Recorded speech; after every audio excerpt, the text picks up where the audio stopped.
Si os parece, cogemos otro avión, un poco más largo. Desde Tel Aviv nos vamos a Santiago de Chile. Está por ahí Gustavo Rojas.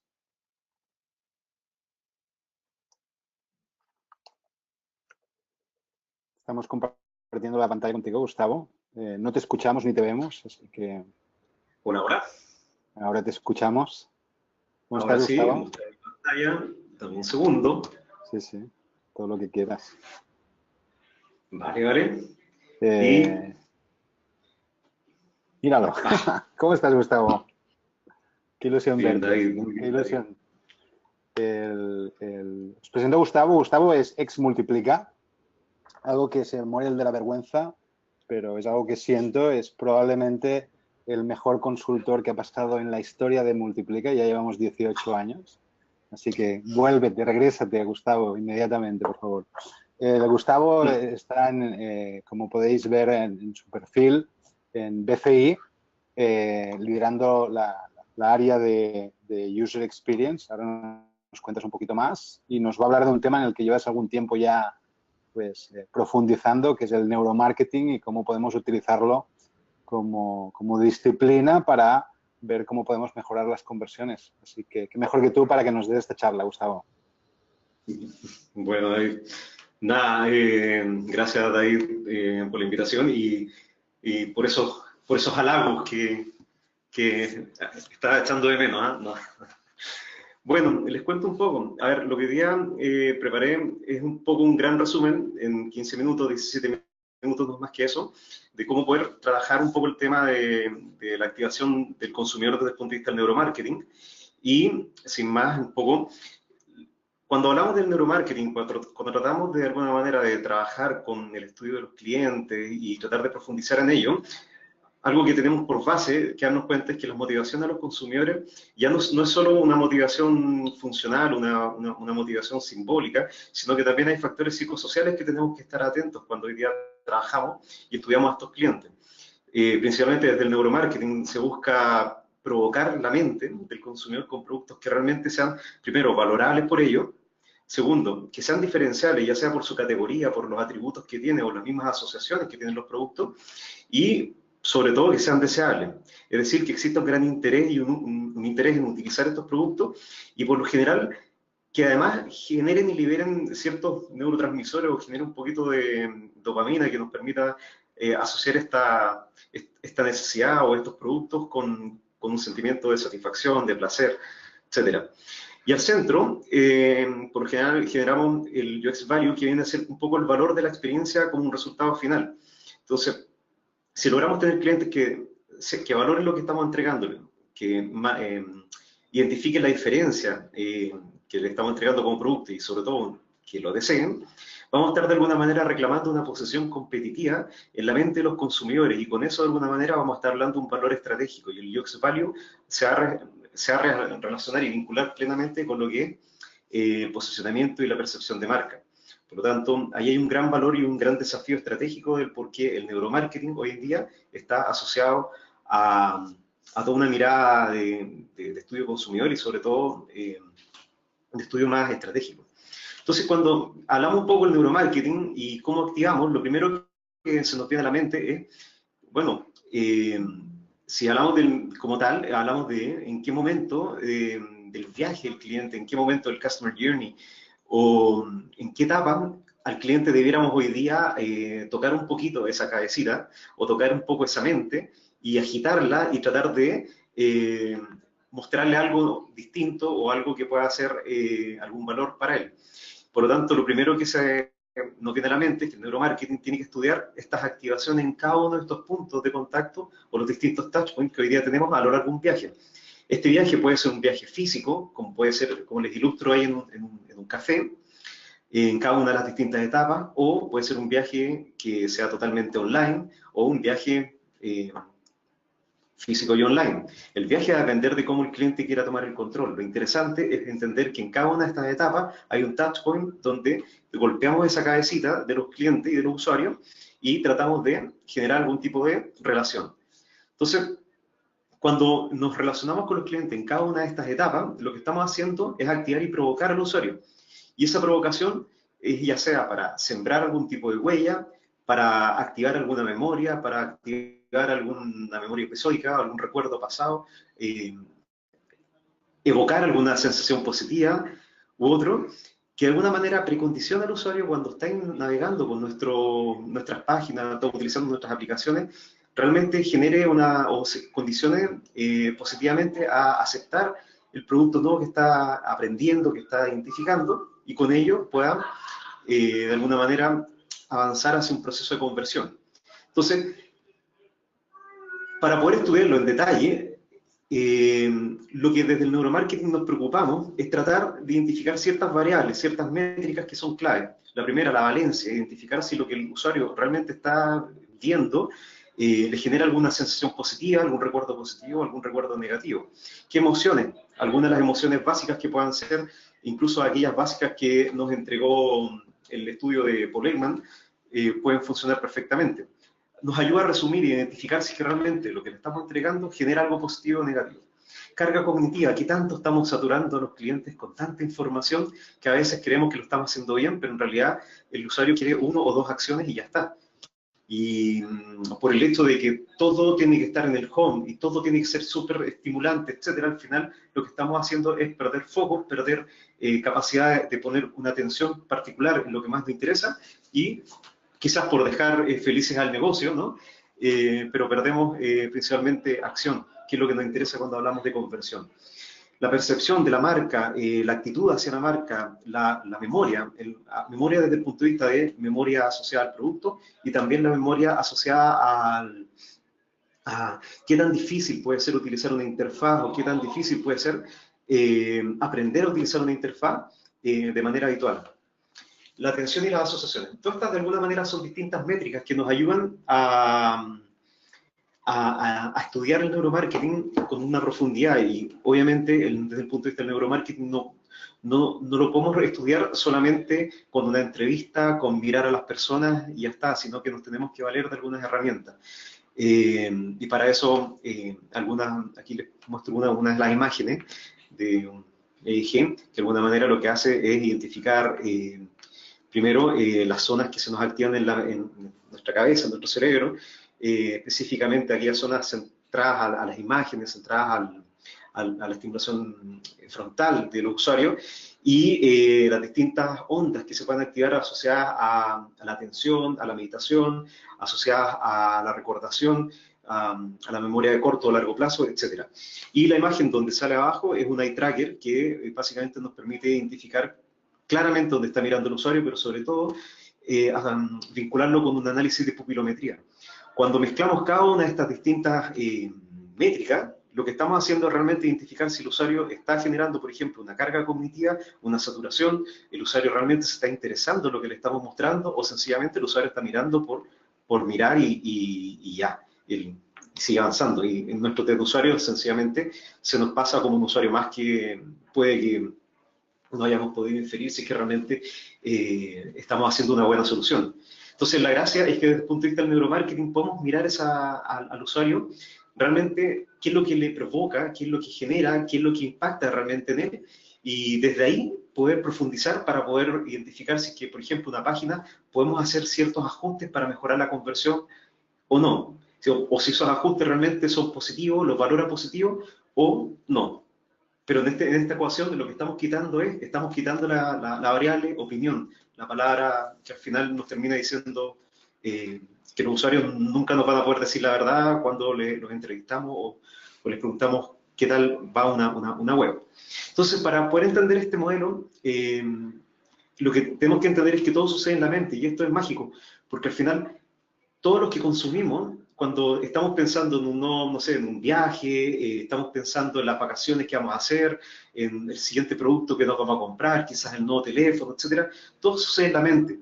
Por lo tanto, el mercado deja de ser el mercado físico, el que miramos, y pasa a ser un mercado mental. Por lo tanto, esa diferenciación, esa valoración y esa diferenciación que tenemos que buscar generar para construir ese UX Value, tiene que suceder en la mente de las personas. Y es ahí donde tenemos que reclamar esa posición competitiva. Para poder entender esto, cuando diseñamos y hacemos UX, es interesante hacer esta distinción en estas 3 grandes etapas. Todo lo que tiene que ver cuando hablamos de experiencia, usuario, etcétera, lo que estamos hablando es todo lo que trae el usuario en sus recuerdos, en sus actividades pasadas, que es lo que al final lo reducimos en el contenido, en lo que tiene el usuario y con lo que se va a enfrentar a una aplicación nueva o a enfrentar a un producto que es constante. Segundo, lo que nos preocupamos es la interacción, qué es lo que hace, la vivencia, tanto como consumidor y como shopper, es decir, como aquel que va a comprar para consumirlo él mismo, utilizarlo en su vida, o el que compra para que lo utilicen terceros. Y finalmente el aprendizaje, qué es lo que dejamos que se lleven los clientes cuando nos visitan en nuestra página, y esas huellas al final terminan siendo huellas positivas o negativas.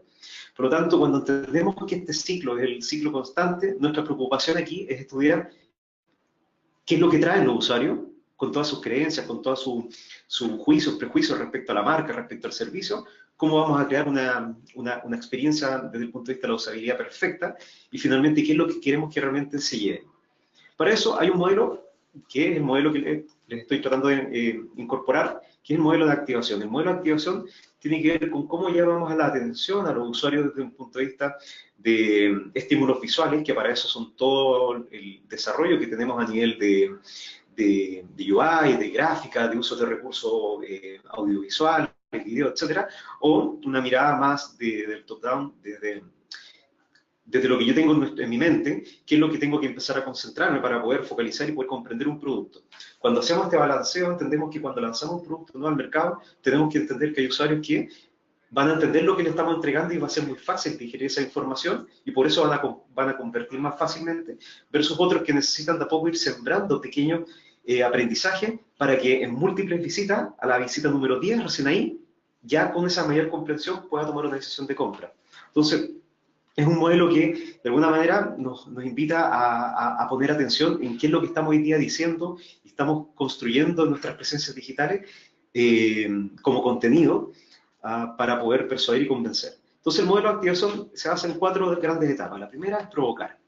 La provocación es todo lo que nosotros utilizamos y tratamos de decirle al usuario cómo voy a activar las emociones que quiero desde la página, desde el inicio, con una imagen envolvente, con una imagen que recuerde a una situación pasada, con eso vamos a evocar recuerdos, uso de videos, contenidos accionables, es decir, todo aquello que pueda activar al usuario para que de alguna manera se precondicione a escuchar la oferta que tenemos como producto que vamos a entregarle y se interese. Luego, vamos a pasar la empatía.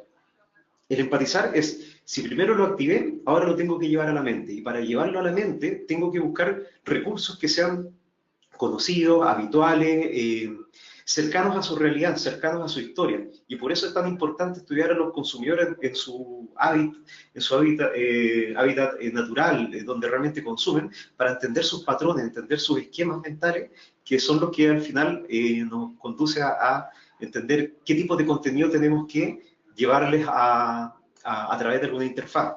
Entonces, el tercer punto tiene que ver con, si ya lo llevamos a la mente, lo activamos, ahora tenemos que seducir. Para ello, todas las ventajas irresistibles, los comparadores, los atributos, la seguridad, todos los recursos que podemos utilizar y que muy bien lo hacen las agencias de viaje, muy bien los hacen, ¿cómo se llama?, con todas esas trucos de mostrarte y decirte, tantos usuarios están viendo este hotel, o esta pieza que estás buscando, y en realidad la pieza quedan solo 2 disponibles y hay 40 que están interesados. Todas esas sensaciones que te están empujando son claves para poder persuadir y seducir a esta mente. Y finalmente, lo que necesitamos es accionar, con buena call to action, sin una presión a la mente y obviamente jugar un poco del temor a la pérdida. Todo este modelo se basa en los 3 cerebros de Paul MacLean. Es decir, si logramos hablar del cerebro reptil, el cerebro córtex y límbico, vamos a entender que lo que construyamos allá, con este modelo de estos 4 pasos, vamos a poder saber qué es lo que tenemos que accionar y qué tipo de contenidos tenemos que construir para poder generar una web lo más persuasiva posible y que genere mayor conversión. Ahora, la receta, y esto está claro, con David, la mejor receta la tiene la persuasibilidad de David, para poder persuadir y accionar al máximo. Por lo tanto, para aquellos los que no han leído el libro de David, Vender Más en Internet, se lo recomiendo. Es un buen punto de partida. Pero es interesante entender el ciclo completo, desde el momento en qué cosas queremos activar desde el punto de vista del neuromarketing, hasta finalmente realmente qué es lo que vamos a accionar. ¿Vale? En resumen, vamos a provocar, llamando a la atención, vamos a empatizar con cosas que realmente sean cercanas, familiares al usuario, y si no, de a poquitito tenemos que hacer que para el usuario sea cercano, con videos, con tutoriales, con formas de instrucción. Tercero, la persuasión, obviamente tiene que estar dentro del discurso para que sea atractivo el producto y un buen incentivo para que finalmente termine en una acción rápida. Estos 4 aspectos son parte de este modelo de activación. Ahora, en muy resumen, busqué 7 ideas del neuromarketing que puedan ser interesantes para poder contribuir a este modelo. Y la primera es, no podemos tener una experiencia, no podemos tener vivencia si es que no la pensamos desde el punto de vista que sea simple, que sea fácil de aprender, fácil de usar y fácil de comprender. Toda interfaz que cumpla con esto va a hacer que la carga cognitiva sea muy baja y va a hacer que el usuario de alguna manera tenga una precondición emocional positiva hacia lo que está viviendo y obviamente eso va a contribuir a que tome una decisión de compra más rápida. 2. Dirígete al cerebro primitivo. El cerebro primitivo es el que le gustan las cosas simples, le gustan las cosas que no tienen que pensar mucho. Las imágenes elocuentes, las imágenes que lo conecten con algo que es básico, de alguna manera ayuda a que el usuario entienda y sitúe en qué contexto está. Cuando hablamos de cerebro primitivo también le encanta que hablemos sobre el tema de la supervivencia o la escasez. Es por eso que gran parte de las decisiones que tomamos las tomamos por este cerebro, que es el cerebro reptil, que es el que hace ilusión por McLean. Tercero, evocar recuerdos y sensaciones. Muchas veces una imagen por sí solo habla mucho, pero también evoca cosas y poder hacernos la pregunta es ¿qué tipo de sensaciones, qué texturas estoy conectando? ¿Qué aromas estoy evocando? ¿Qué recuerdos estoy evocando? También resulta clave en el uso de las imágenes. Las imágenes, por lo general, tienen que ser cuidadas, cauteladas, bien producidas, pero sobre todo entendiendo qué es lo que quieres activar, qué tipo de emociones y sensaciones quieres activar, para que como efecto Prime empuje a la conversión en la página de la ficha del producto, por ejemplo. 4. Piensa en lo que vas a sembrar en cada una de estas visitas. Imágenes que te conectan automáticamente, por ejemplo, esta es de un acuario, es real, pero automáticamente me conecta con una película animada. Todo esto es parte del relato que yo puedo ir utilizando para poder ir evocando ciertas huellas emocionales positivas que me van a ir condicionando el producto o ir condicionando la web a lo que necesito que el usuario haga y vaya avanzando en función de una compra. 5. El punto, la neurona de espejo, gran tema. Muchas veces los clientes viven los productos antes que los compren y a veces de repente nos vemos en el espejo y no nos vemos a nosotros mismos, sino que nos vemos y tratamos de vivir en aquello que nos gustaría hacer. Esto en las neuronas de espejo tiene mucho que ver también con lo que vivimos, por ejemplo, cuando estamos viendo televisión y nos pasa en nuestro cuerpo casi lo que le está pasando al actor al frente. Bueno, es lo mismo que sucede cuando vemos a una persona que tiene algún producto y lo está disfrutando, a nosotros también nos pasan cosas dentro de nuestro cuerpo. Aquí influye la ínsula, influye todo nuestro aparato, nuestro cerebro, que no lo vamos a hablar ahora, pero sí es interesante entender que estamos condicionados y preparados como seres humanos en nuestra cabeza para poder conectar con el otro, conectar con lo que estamos viendo y comenzar a experimentar esto. Y un buen ejemplo pasa en todos los videos de unpacking. Gran parte del éxito de estos videos tiene que ver con esto, con sentir qué es lo que está viviendo el otro cuando abre el producto por primera vez, cuando abre la caja, se maravilla, aprieta el botón, lo enciende. Todo eso también nos sucede a nosotros en nuestro cuerpo, también lo sentimos, lo vivimos. Y eso es parte de algo que tenemos nosotros condicionado. Por lo tanto, ojo con las neuronas de espejo, que es un tema interesante, muy clave cuando estamos construyendo relato, cuando estamos construyendo o pensando, preparando el tipo de imagen o video que queremos preparar, porque no es solo una imagen bonita, sino es algo que vamos a generar algún impacto en la otra persona. 6. La curva de aprendizaje. Algo que quería rescatar acá y por eso puse esa imagen del Oculus, es que el Oculus hoy día siendo un dispositivo totalmente nuevo, un dispositivo que probablemente va a generar un cambio en el uso de los VR, el Oculus Go, les puedo decir que como aparato, como hardware, está tan bien pensado, tan bien hecho, que desde la interacción con el teléfono, desde el unpacking, desde el onboarding, que te enseña todo, es automágico, es decir, automáticamente se conecta con el dispositivo, aprietas un botón y ya está todo funcionando. Toda esa experiencia hace que la curva de aprendizaje sea tan pequeña que el nivel de adopción de los productos hace que sea muy alto. Por lo tanto, si tenemos un proceso de aprendizaje bajo, vamos a tener mayor posibilidades de una conversión habitual de un producto o de una categoría de servicio. Si son productos que realmente tienes que apretar millones de botones, tienes que aprender con un tutorial cómo se utiliza, lo más seguro es que el tiempo en tomar la decisión de compra va a ser mucho más grande porque va a estar ocupando y va a estar accionando nuestro racional. Y nuestro racional va a estar tratando de entender en qué lío me estoy metiendo. Y eso obviamente va a empujar a que la venta sea mucho más baja. 7. Equilibra el mensaje y trabaja con personas. No puede pasar que el neuromarketing o desde el neuromarketing no incluyamos a las personas al centro y tenemos que aprender de ello. Y para eso tenemos que entender qué es lo que los mueve primitivamente, cuáles son los argumentos racionales que van a ayudar a darle sentido a lo que está tomando como decisión, qué emociones estamos activando y sobre todo cuáles son aquellas como pequeños drivers que van a hacer que vamos a tocar y vamos a mover como palanca para poder generar un cambio en las personas para que tomen una decisión de compra. Y para eso es clave trabajar con arquetipos, entender cómo lo haría un primerizo, cómo lo haría un avanzado, cómo lo haría un cazador de oferta, cómo lo haría una persona de edad avanzada, cómo lo haría un niño, etcétera. Todos esos puntos de vista hacen que entendamos desde distintas posibilidades al potencial consumidor que es el que vamos a tener al centro. Y para terminar, les puedo decir que la magia de todo esto es conseguir sonrisas en los clientes y grabar huellas emocionales positivas. Con eso vamos a conseguir que desde el neuromarketing empujemos estas activaciones mentales o neuronales y empujemos mayores ventas. Pues bien, David, Fantástico. 15 minutos creo que era. Qué bien, Gustavo. Muy bueno verte y que nos hables de estos temas que nos hacen seguro a todos pensar, ¿no? Alguien nos pregunta si recomendarías algún libro sobre neuromarketing aplicado, si puede ser al UX o al diseño. ¿Alguna referencia? En referencia de habla hispana, pueden leer de Néstor Braidot, es un argentino, tiene 3 o 4 ediciones bastante potentes.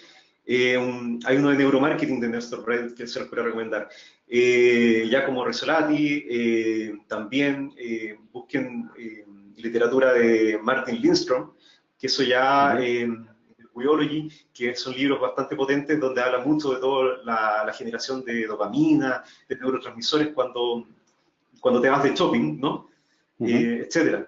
Sí, si quieres te puedo compartir un listado. Sí, mándame un mail con algunas referencias y se las compartimos a la persona que nos lo ha preguntado. Así que, Gustavo, mil gracias por tu tiempo. Nos vemos en breve.